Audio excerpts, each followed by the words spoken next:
ओम गं गणपतये नमः।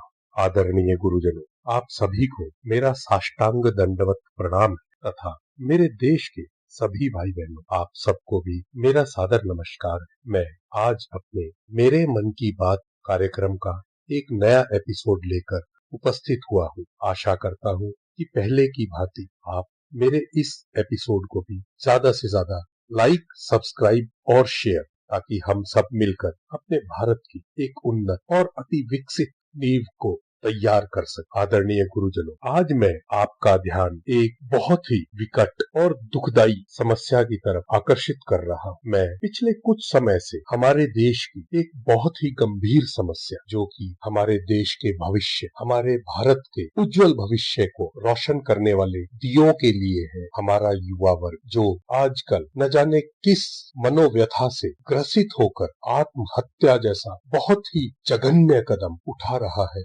हमारे देश का होनहार भविष्य जो यूपीएससी, डॉक्टरी, इंजीनियरिंग और न जाने किस किस तरह की अपनी उच्च शिक्षा की तैयारी करने के लिए घर से बाहर निकलकर इन कोचिंग सेंटरों में, बड़े बड़े कॉलेजों में आ रहा है, पर यहाँ पर पता नहीं किस प्रकार की मनोव्यथा में ग्रसित होकर अपनी कुंठाओं को, अपनी समस्याओं को अपने घर वालों से, मित्रों से, अपने अध्यापक गणों से भी साझा ना करके आत्महत्या जैसा घिनौना कदम उठा लेते हैं। हाल ही में इसकी संख्या मैं आपको 1 जनवरी 2025 से लेकर आज 20 फरवरी 2025 तक का आंकड़ा दे रहा हूं, जो कि मेरी नजर में आया समाचार माध्यमों के द्वारा तथा सोशल मीडिया के द्वारा। यह संख्या 25 तक पहुंच गई है। इसमें कुछ लड़कियां भी सम्मिलित है। ऐसा क्या घटित होता है कि ये लोग इतना गंभीर कदम उठा लेते हैं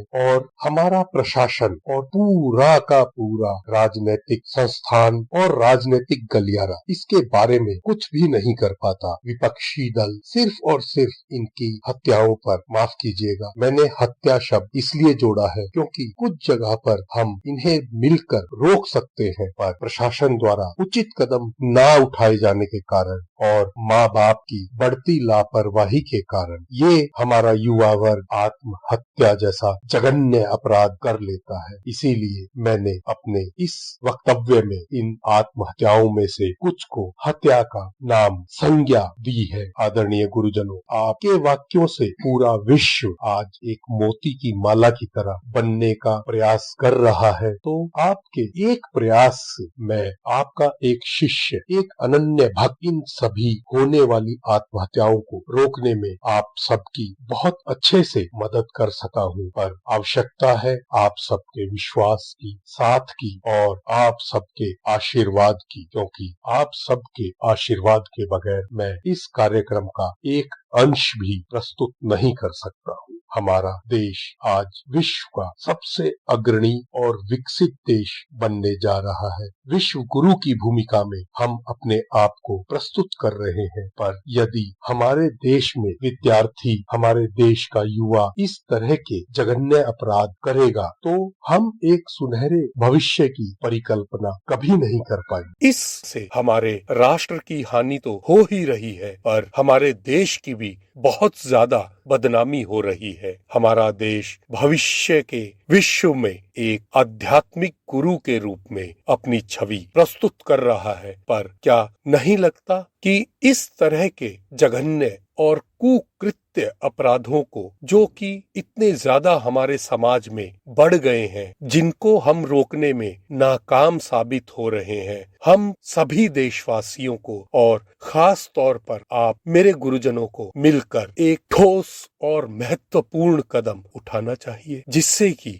हम अपने देश में बढ़ती हुई ऐसी आत्महत्या की समस्या को जड़ से समाप्त कर सके। ये विद्यार्थी तो अपनी जीवन लीला समाप्त कर लेते हैं, पर उनके इस कदम के बाद उनके माँ बाप पर, उनके भाई बहनों पर, उनके रिश्तेदारों पर और समाज में अन्य विद्यार्थियों पर उसका कितना गहरा और नकारात्मक असर पड़ता है, क्या कभी किसी विद्यार्थी ने यह सोचा है? कृपया करके ऐसे घृणित और जघन्य कार्य को करने से पहले एक बार अपने इष्ट देव को याद करके, अपने माता पिता को याद करके निर्णय लें कि क्या आत्महत्या एक सही कदम है यदि हम चाहें तो बड़ी से बड़ी समस्याओं का समाधान भी बैठकर मिल बांट कर अपने अनुभवों को एक दूसरे से साझा करके अपने एक्सपीरियंस को एक दूसरे के साथ बांट कर भी हम अपनी समस्याओं का समाधान कर सकते हैं। अभी हाल ही में कोटा में, उड़ीसा के भुवनेश्वर में और भोपाल में, पूना में इतनी जगह पर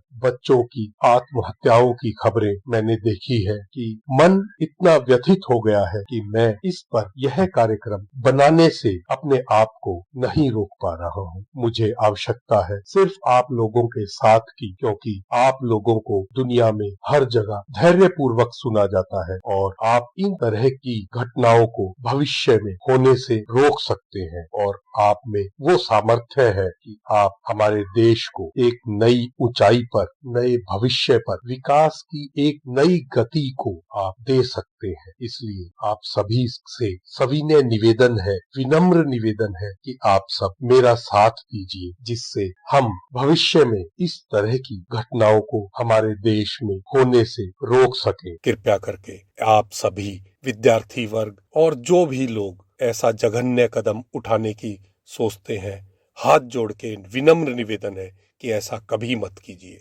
यह कुकृत्य है और किसी भी धर्म ग्रंथ में इसकी कोई माफी नहीं है। आप सबसे पुनः हाथ जोड़ के आग्रह करता हूँ, आप सभी का बहुत बहुत धन्यवाद। मेरे देश के भाई बहनों, जो लोग आप मेरा यह वीडियो देख रहे हैं, कृपया करके मेरे इस वीडियो को ज्यादा से ज्यादा लाइक, सब्सक्राइब और शेयर करें, जिससे कि मेरी बात मेरे गुरुजनों तक जल्दी से जल्दी और तेज पहुंच सके, जिससे कि वे मिलकर हमारा साथ दें और हम अपने देश की एक विकसित, अति उन्नत नींव बना सके। आप सबका भी बहुत बहुत धन्यवाद। हर हर महादेव। जय हिंद। भारत माता की जय।